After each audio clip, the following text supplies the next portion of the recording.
Dalam kesempatan kali ini pastinya akan menyambung cerita selanjutnya yang sudah tidak asing bagi yang sudah menyaksikan bagian 1, 2, dan 3-nya.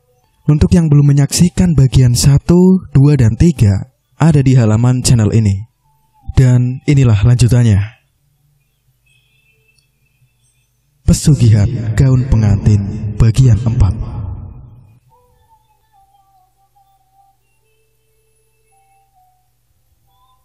Tini begitu terkejut saat melihat mobil Arga terparkir di depan kosannya. Arga segera turun dari mobilnya dan melambaikan tangannya kepada Tini. Wanita itu langsung membalasnya dengan senyuman hambar.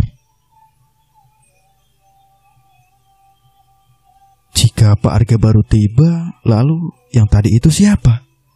Seketika, wajah gadis itu memucat dan keringat dingin mulai membasahi pelipisnya. Maaf, saya datang terlambat.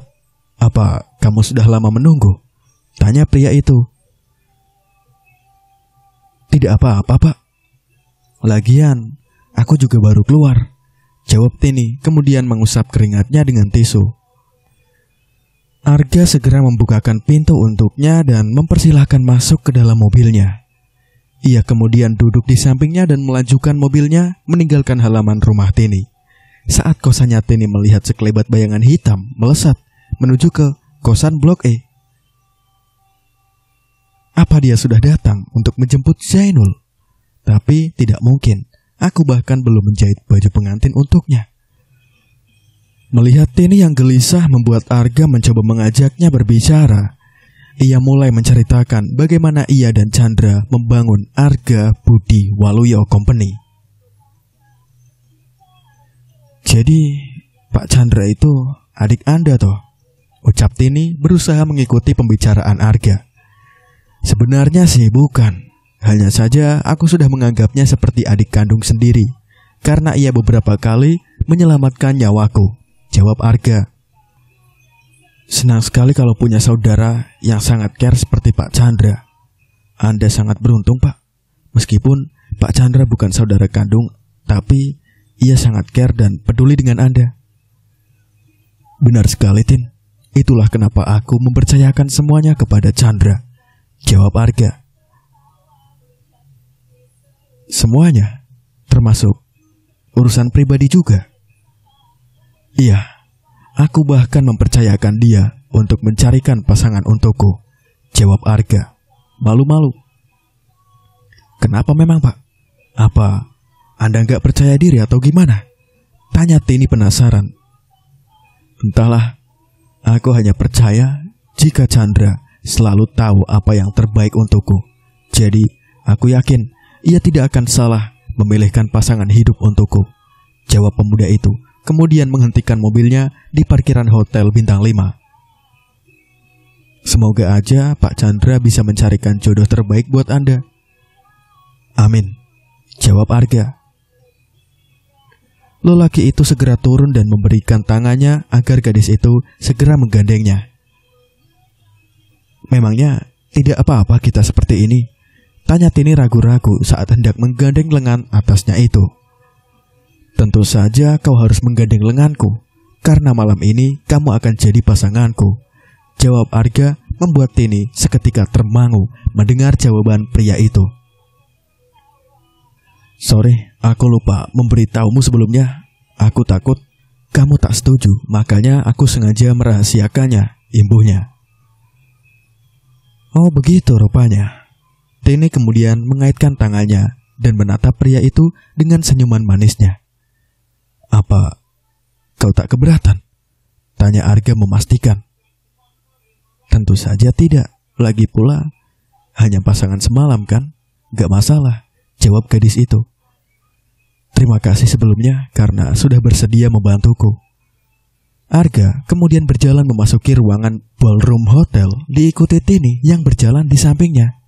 Semua mata tertuju kepada sejoli yang baru memasuki ruangan pesta, tidak terkecuali dengan sang empunya hajat yang tak berkedip menatap mantan kekasihnya yang sudah menggandeng wanita lain di pesta ulang tahunnya.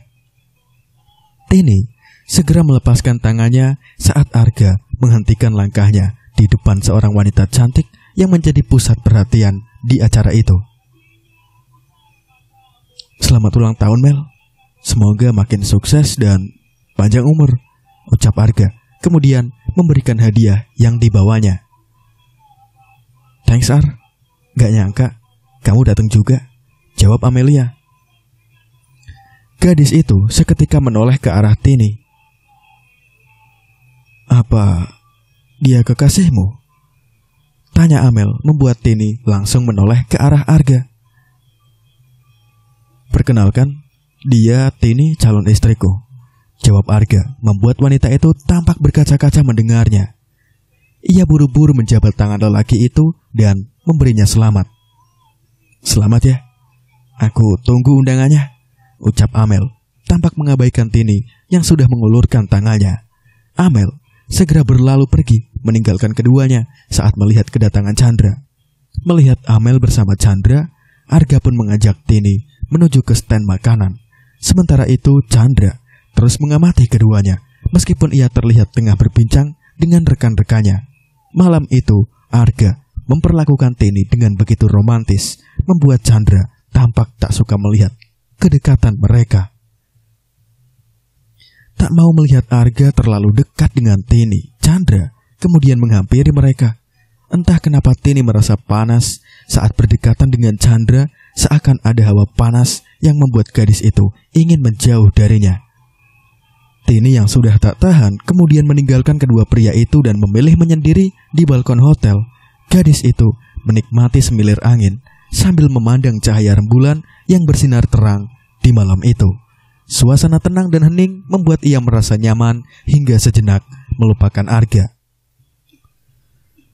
Namun ketenangan itu tak berlangsung lama. Wanita itu dikejutkan dengan kemunculan Nyai Ratu yang kemudian merasuki tubuhnya. Tini merasa tubuhnya begitu berat hingga ia hampir jatuh saat melangkah mendekati Arga. Grep. Seorang pria segera menangkap tubuhnya dan membantunya berdiri. "Apa kamu baik-baik saja?" tanya Arga tampak cemas saat melihat wajah Tini yang berubah memucat. Aku hanya sedikit pusing," jawab Tini. "Sepertinya kamu sakit. Bagaimana kalau kita pulang saja?" ucap Arga. Tini langsung mengangguk setuju. Tiba-tiba ponsel Arga berdering saat pria itu hendak mengajak Tini pergi. "Sorry ya Tin, sepertinya aku gak bisa mengantarmu pulang karena aku harus menemui seseorang," ucap Arga merasa tidak enak. Entah kenapa, Tini merasa sangat marah mendengar jawaban itu. "Ya udah gak apa-apa, biar aku pulang naik taksi aja," jawab Tini. "Tidak usah, biar sopirku saja yang akan mengantarmu. Aku takut terjadi sesuatu denganmu," cegah Arga. "Tidak apa-apa Pak, aku sudah biasa kok pulang sendiri. Tapi aku khawatir." Melihat perdebatan Tini dan Arga membuat Chandra akhirnya memutuskan untuk mengantar gadis itu pulang. "Kalau begitu, biar aku saja yang akan mengantarnya pulang," ucap Chandra. "Syukurlah, kalau Chandra yang mengantarmu pulang, aku gak khawatir lagi. Tolong jaga dia baik-baik, pastikan dia pulang dengan selamat," tutur Arga. "Baik Mas," jawab Chandra. Lelaki itu kemudian mengikuti Tini keluar dari meninggalkan ballroom hotel. Chandra segera membukakan pintu untuknya dan mempersilahkan gadis itu untuk masuk. Namun seketika raut wajah Tini berubah saat ia sudah duduk di dalam mobil. Wajahnya semakin memucat dan pandangannya mulai kosong.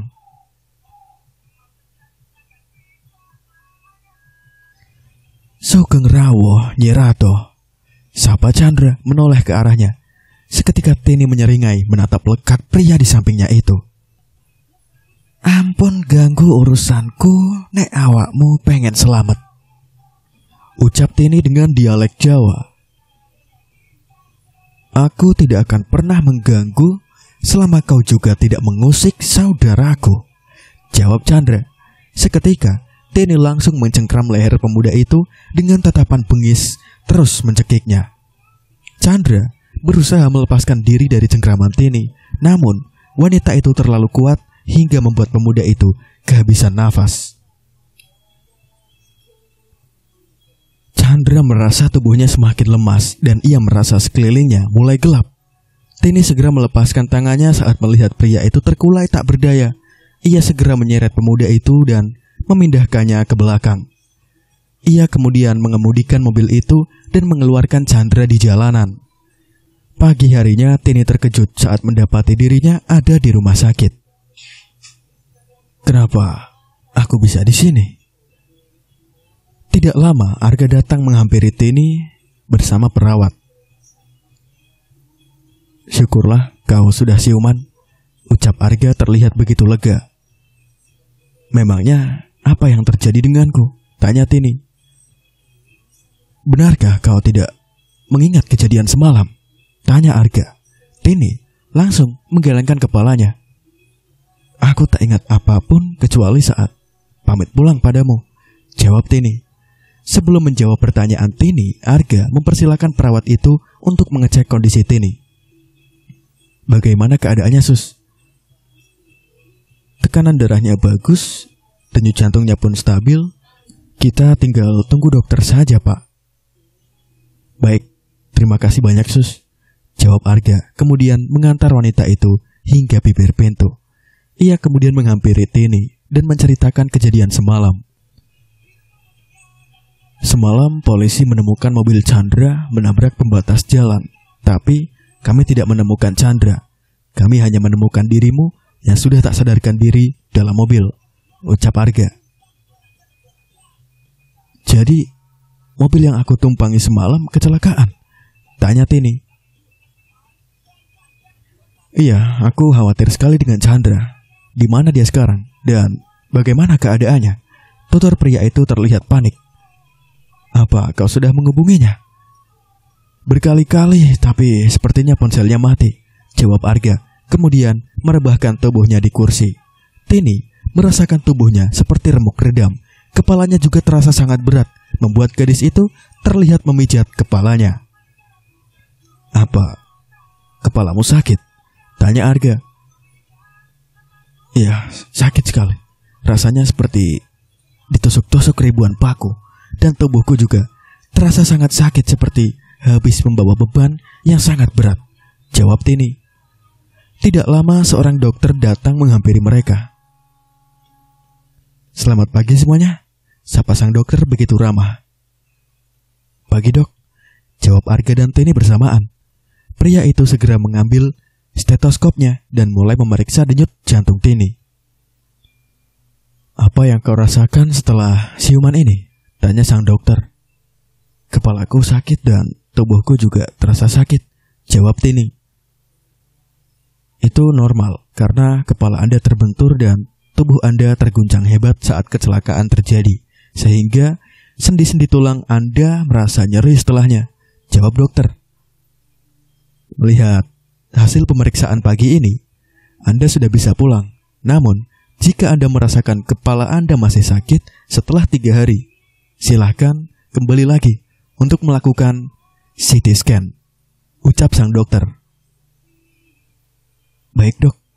Tini segera turun dari berangkarnya, kemudian membereskan barang-barangnya.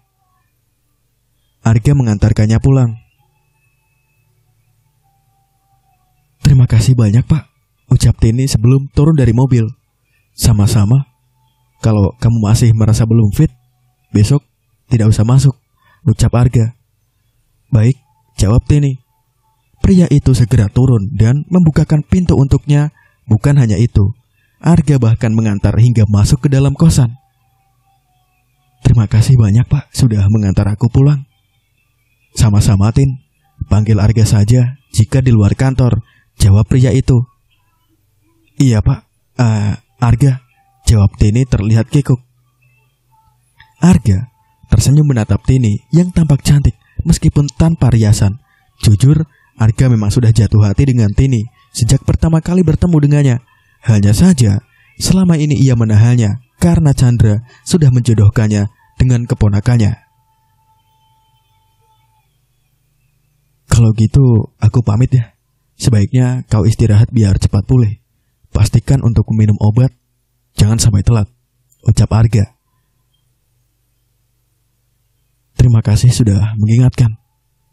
Tini mengantar Arga hingga ke depan pintu. Sejak hari itu, hubungan Tini dengan Arga semakin dekat. Arga semakin intens menanyakan kabar atau sekedar mengingatkan gadis itu untuk tidak telat makan. Bukan hanya intim di telepon saja, keduanya pun kerap jalan berdua, menghabiskan akhir pekan bersama atau sekedar makan bersama. Arga juga sering mengirimkan berbagai macam hadiah kepada gadis itu, apalagi setelah ia resmi mengatakan perasaannya kepada gadis itu. Semua kebutuhan Tini dipenuhi olehnya, termasuk membelikan sebuah rumah mewah di sebuah kompleks perumahan elit. Keseriusan Arga bahkan dinyatakan saat ia merayakan ulang tahun Tini yang ke-25. Pada saat itu, Tini tak menolak karena ia juga menyukai pria itu.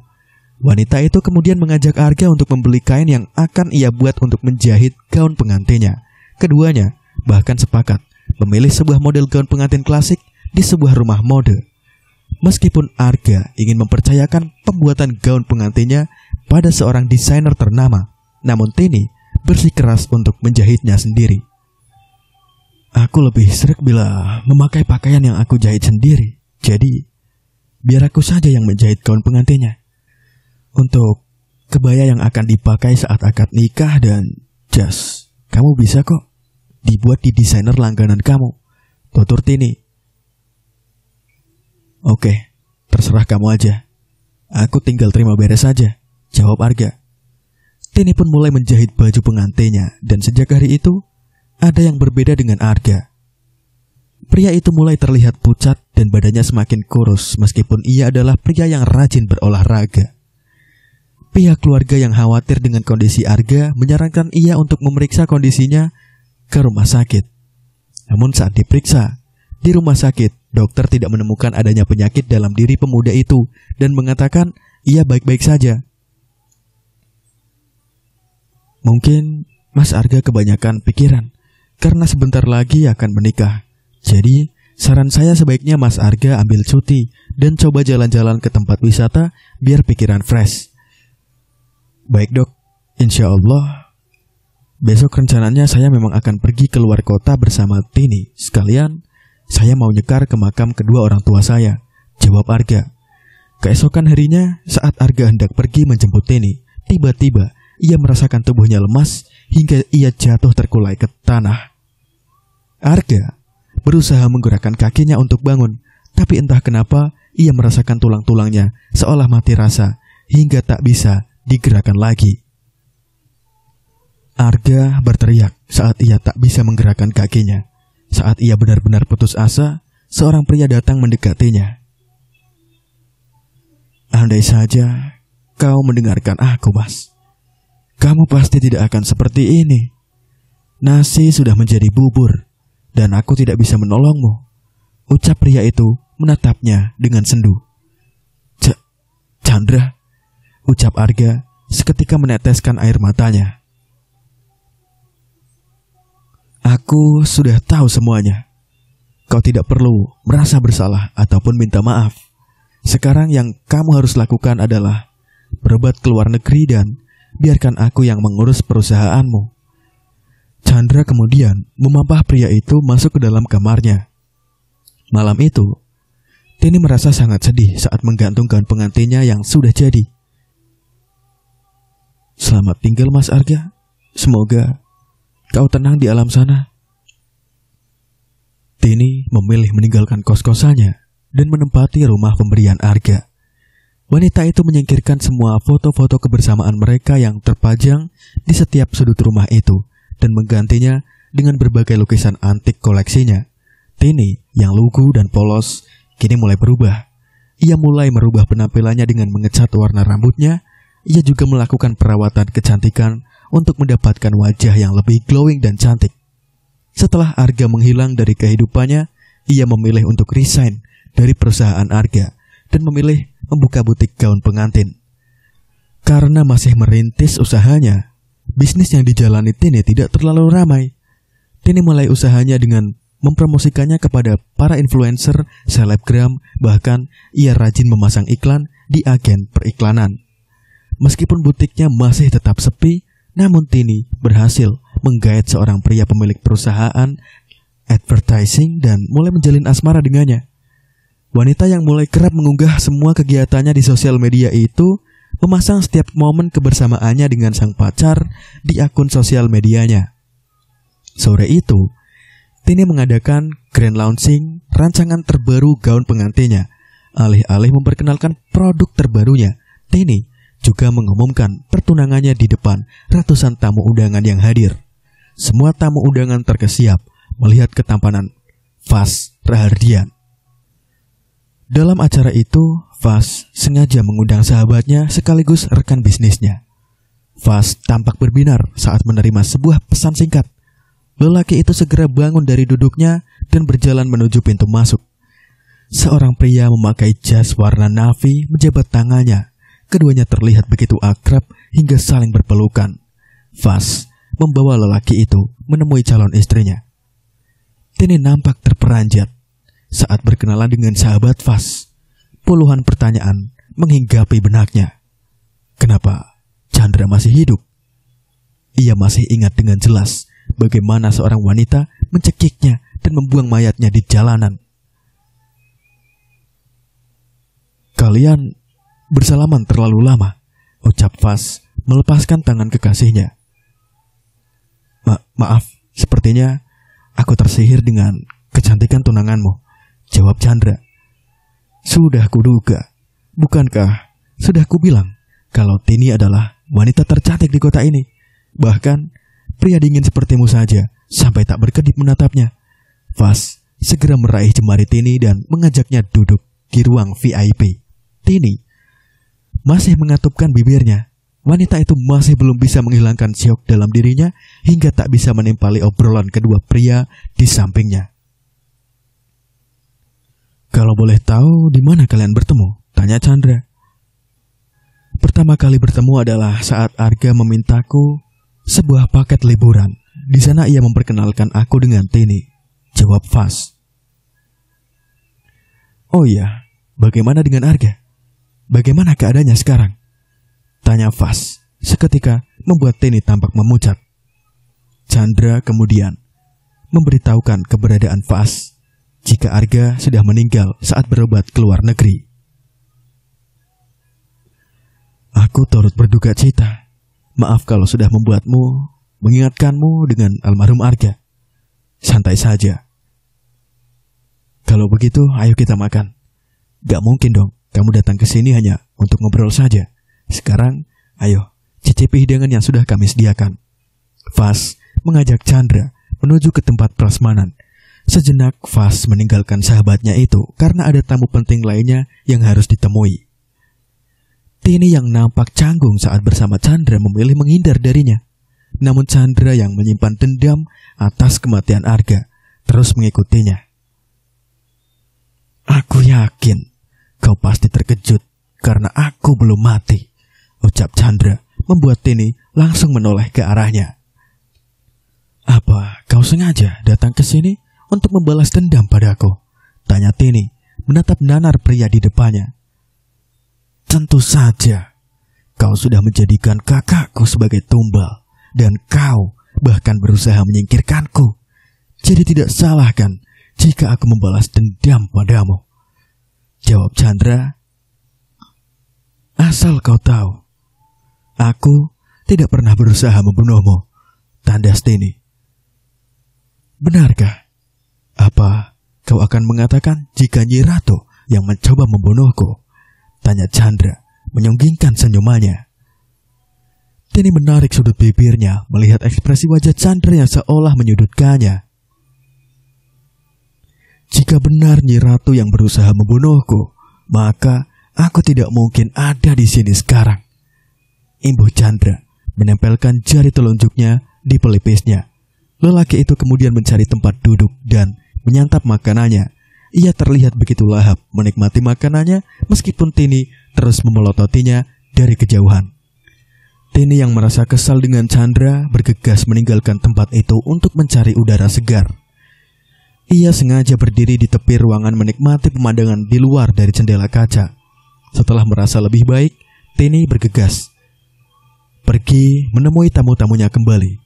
Saat ia membalikan badannya, ia melihat seorang tenaga kebersihan sedang membersihkan ruangan itu.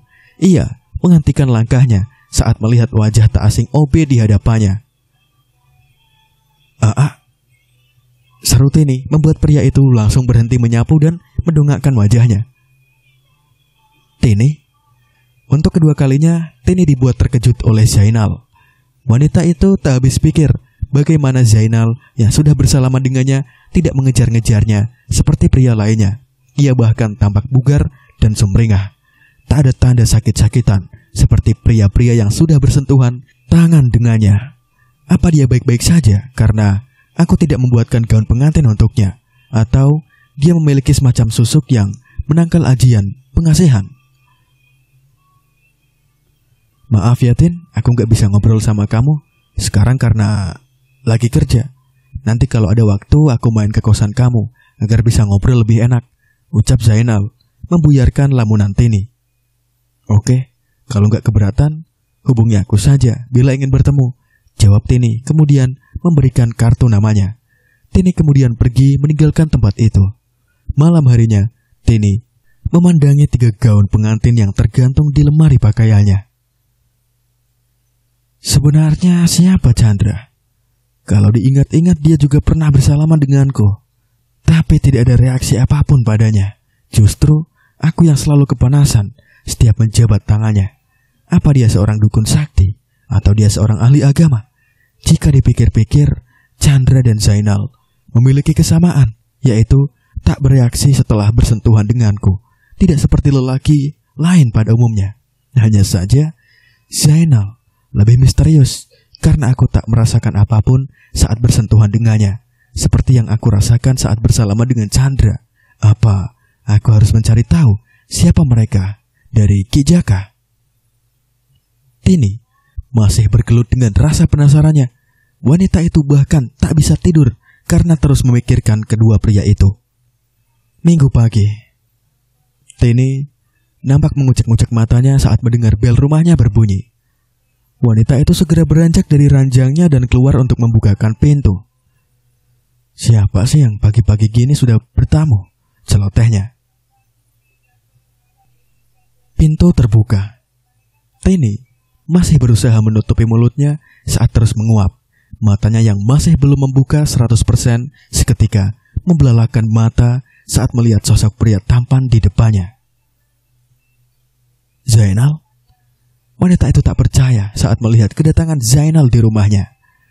Sementara itu, di tempat berbeda, Chandra sengaja mendatangi kediaman Fas. Ia sengaja mengajak sahabatnya itu mendatangi makam Arga. Apa kau tahu jika sebenarnya Tini adalah calon istri Arga? Tanya Chandra membuat Fas seketika terkejut mendengarnya. Dan cerita pun bersambung. Terima kasih kami ucapkan kepada kalian yang sudah mendengarkan. Nantikan kembali lanjutan ceritanya di channel ini. Berikan masukan kalian di kolom komentar pastinya. Akhir kata, mohon maaf jika ada salah dalam pelafalan kata atau ejaan yang lainnya. Mimin pribadi sudah berusaha untuk menyampaikan sebaik-baik mungkin. Wassalamualaikum warahmatullahi wabarakatuh.